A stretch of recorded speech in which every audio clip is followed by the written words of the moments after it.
At 7 a.m. December 26, 2004, a rupture occurred along an undersea fault line where the Burma and India plates converged, resulting in a magnitude 9 earthquake, the fourth largest since scientists started recording and tracking the magnitude of earthquakes in 1899.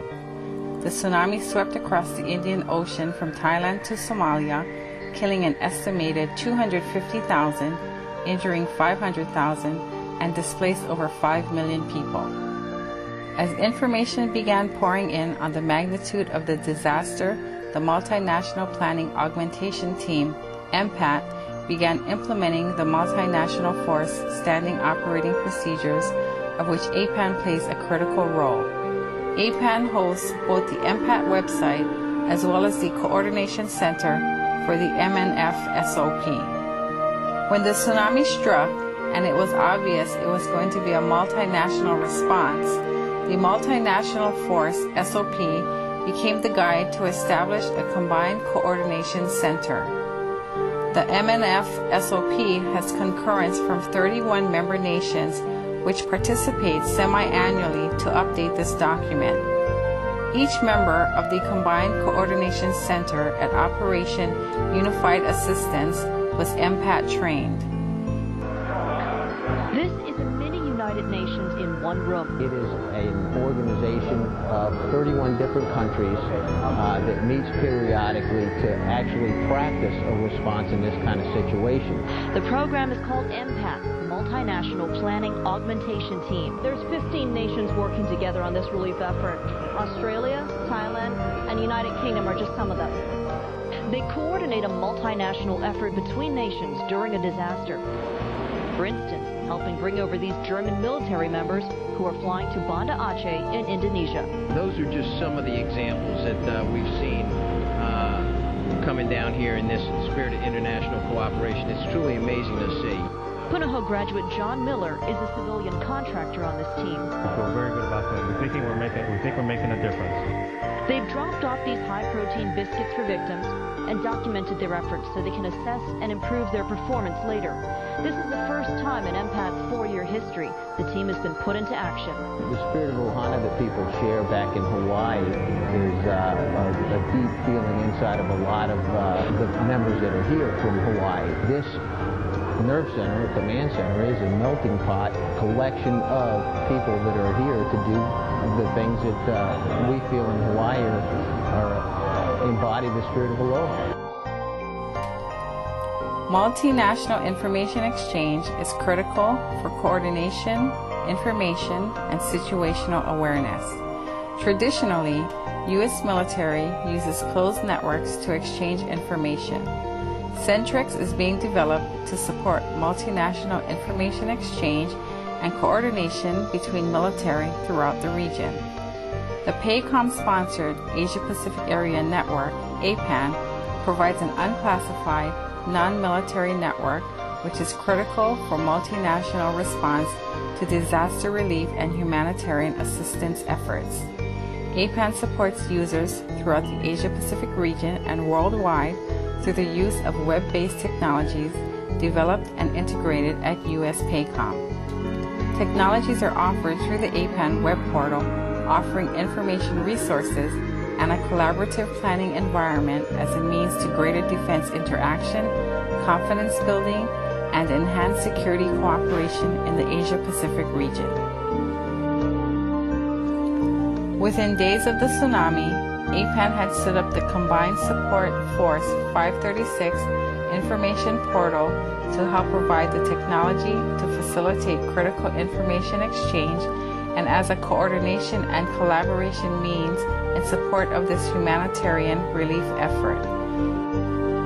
Members of APAN staff were integrated into the forward deployed MPAT team in Utapao, Thailand, home of the CSF 536. Other members of the APAN staff provided support from US PACOM, Hawaii. The portal itself was set up in a multi-level access-controlled environment. This allowed us to provide access to the site and upload information from the field as soon as it was available. The common operational picture provided a snapshot of going operations. The reports coming out of the C2 office provided valuable and timely information to all those involved in the humanitarian relief effort. Both the military and humanitarians were able to use the interactive capabilities. ICRC, International Committee of the Red Cross, for example, provided access to update information on their efforts from the field to their Office of Primary Responsibilities using Apan. We also provided direct links to the humanitarian organizations we were coordinating with to ensure an exchange of information between the military and humanitarian organizations on combined efforts and situational awareness. The same technology used in the Navy's Collaboration at Sea program has been incorporated into Apan for nearly 4 years and was used on a daily basis for real-time collaboration back to PACOM. This collaboration included whiteboard capability, video, application sharing, and chat. For the audio portion of these sessions, a digital quality voice-over IP application was used. To further facilitate collaboration, all members of the Combined Coordination Center were provided email accounts by Apan. The account could be accessed easily through Outlook web access. Time was of the essence of getting supplies and resources to relief agencies in the most heavily affected areas. The process to identify, prioritize, and plan for the distribution of these resources was captured in the Request for Assistance RFA process. The RFA process was defined by the humanitarian and military staffs. The web application was then modified to reflect that process. The application maintained a database of the RFAs. With a simple keystroke, a spreadsheet could be pulled in the same format. These requests were discussed at the daily Civil-Military Coordination Board. The board would then determine the priority and actions to be taken. The information regarding internally displaced people in the region as a result of this event was staggering. Sri Lanka alone had over 700 IDP camps. However, once data started rolling in, which was manageable, we began to use the Apan IDP tracking tool. It provides georeference information regarding IDP camp status and demographics. A simple mouse over the camp icon will pop up a window of camp data provided to us by the CSF 536 engineering staff. Clicking the icon produces more detailed information. It has an administrative console with a user-friendly interface which allows data to be updated from the field on a particular camp as well as add new camps as they are established. The UN Joint Logistics Command requested that the CSF 536 engineers provide info on roads and infrastructure to allow better planning and coordination in relief efforts. CSF engineers, once completed with this task, requested that Apan be a delivery vehicle for this information. Getting this info to the web servers was difficult because of the size and complexity of this information. However, we were able to take advantage of a collaborative technology called Groove, which allowed us to transfer files and maintain the integrity of these files and file structures. Flexibility is key to any operation such as this.